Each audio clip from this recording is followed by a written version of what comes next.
Ndëgjova me shumë vëmendje narracionin e këtyre 30 të ri dhe edhe mua realisht më kthej në kohë, sepse kujtohet si nxënës, si viti i tretë. Atëherë kemi pasur viti i parë, i dytë, i tretë, i katërt. S'ka qenë si tash klasa e 10. Po, tash është 3 vjeç gjimnazi. Që nga i moment pa të interesu edhe me studiu historinë, kur minatorët e Trepqës shkonin kam nëntor 1988 për të kërkuar ndalimin e heqjes autonomisë. Edhe unë si i ri, si fëmijë, si nxënës klasës, si adoleshent, ishim me autobus duke shkuar prej fshatit në qytet në shkollën e gjimnazit në Vishtri. Nga jo më gjalli kurreshte, pasaj unë i kam përjetuar helmimet në vitet 90-ta, luftën mos flas, dhe nga kjo kohë kam filluar me pasion ta studioj landën e historisë. Edhe për mbi 15 vite kam dhënë landën e historisë, qoftë shkolla fillore, qoftë në gjimnaz. Dhe vazhdimisht e kam potencuar që tekstet kanë nevojë për një rishikim, sepse e para që ka një handicap është në shumicën e teksteve 3/4, ose 75% janë histori botërore, 1/4 ose 25% dhe tekstit janë histori kombëtare. Është e kuptueshme që ne duhet mësojmë edhe civilizim romak, edhe civilizim grek, edhe antik. Po duhet pasur kujdes që në këto tekste duhet të paktën të rritet 50-50. Mësohet historia jonë kombëtare 50% dhe historia botërore 50%. Pa dashur me nënshmu ose me neglizhu historinë e Kinës, për shembull në këtë rast. Nuk i duhet shumë një nxënës i klasë 6 historia e Kinës antike. I duhet nështë muri kinez, letra, po jo luftrat në Kinë.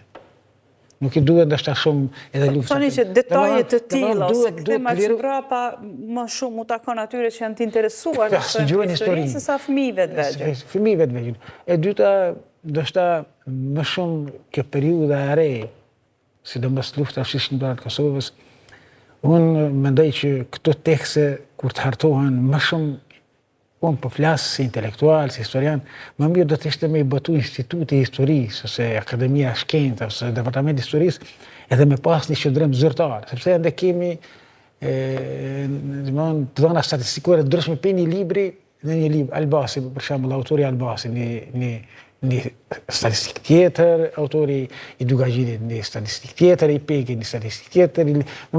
Pra, ju keni disa libra të historisë këtu me vete, janë të gjithat njëjtës klasë? Janë për shembull historia...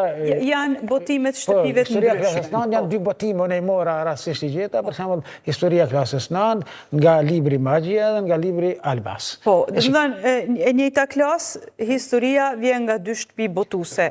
Thoni që nxënësit e klasës 9 mësojnë statistika dhënat ndryshme mbi luftën në Kosovë. Dikush mëson se në Kosovë janë mbi 10.000 të vdekur, dikush 15.000, dikush 13.000. Sot nuk përputhen shifrat? Pastaj kjo ndikon te historianët e huaj që me hedh dyshimet që në start. Ne mundemi sakt ta hulumtojmë dhe ta dim numrin e zyrtarëve në Kosovë që dikun sillet rreth 13.000. Ne nuk guxojmë të themi 13.000 në vitin 1999, se ka pas zona, ka pas shënime, ka pas... Ne mund të jemi të harmencuar çka ka ndodhur në vitin 1912, ose në vitin 1944, ose në kohën e lidhjes Prizrenit. Po në 98-99 ka dhëna të sakta, edhe ndaj njerëzve të gjarë, dhe mund të hulumtohet sakta dhe delet me një verzion edhe ai tjetë edhe në për shkolla, pavarësisht autorët që munden të bëjnë narracionin ndryshe, po ku janë të statistika, duhet të thuhet janë për shembull 1500 dëshmorë, Kosova supozoj i ka 13.000 civil të vrarë, 1 milion të deportuar, rreth 10 miliardë me materiale, kaq shtëpi të djegura, kaq të zhdukura, dhe në ato statistika mos ketë lëvizje, duhet jetë saktë. Edhe prandaj kjo për shkakton të lagje. Si shtoni, përveç se djem thanë që është shkruar në vija trasha, fare pak. Është e kuptueshme mimoza, sepse në klasën e 9, domethënë kurikulat kur hartohen në historia, autorët në fundit e bëjnë tekst në bazë kurikules që hartojnë Ministria e Arsimit. Autorët në këtë rast nuk janë fajtorët që i kushtojnë rëndësi 4 faqe, 5 faqe, sepse kurikula e përcakton cilat njësit e ki lëvizjen paqësore, e ki helmimet, e ki referendumin e vitit 91, e ki daljen e Ushtrisë Shqiptare të Kosovës, por te lufta e Ushtrisë Shqiptare të Kosovës, te masakrat duhet sensibilizim. A disha sensibilizimi i bëhet Holokaustit, për shembull në Gjermani. Dhe sensibilizim madh për ngjarjen prekaz. Është një ngjarje që ndoshta për ta triun e veç e mbajnë mend shumë mirë, se ka përjetuar se dikun vija ajrore nga ne ka 150 km, po është një diçka nëse e merr e shikon aspektin psikologjik është një rezistencë e pakapshme. Tërë familja me vedijet plot ka qëndruar aty. Domethënë, ne duhet të njoftojmë trit, pa dashur të armiqsojmë. Po duhet të njoftojmë që në Kosovë ka pas elemente të gjenocidit.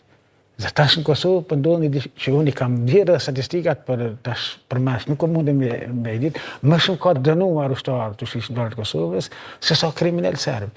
Më shumë ka ngritur ata akuza për ushtarët të shqiptarët të Kosovës se sa kriminal serb. Prandaj ne duhet përmes institucioneve ndryshme, përmes instituteve shkencore, që të mos lejohet që të na bëhet ndrimi historisë. Prandaj edhe të japet kohë. Kur keni ligjëruar lëndën, keni mbetur besnik i asaj që shkruhet në libër, vetëm atë keni shpjeguar, apo jeni munduar të shpjegoni histori edhe nga rrëfimi juaj personal? Gjithsesi, edhe bile unë kam qenë në editore e saj. Për shembull, nëse është Peza, këtë rast ne vim nga Vushtria, historiani që jep lëndën e historisë, ta ketë një njësi të veçantë vetë për komunën e vetë. Sa masakra ka ndodhur për shembull në Vushtri, ka ndodhur 6 masakra.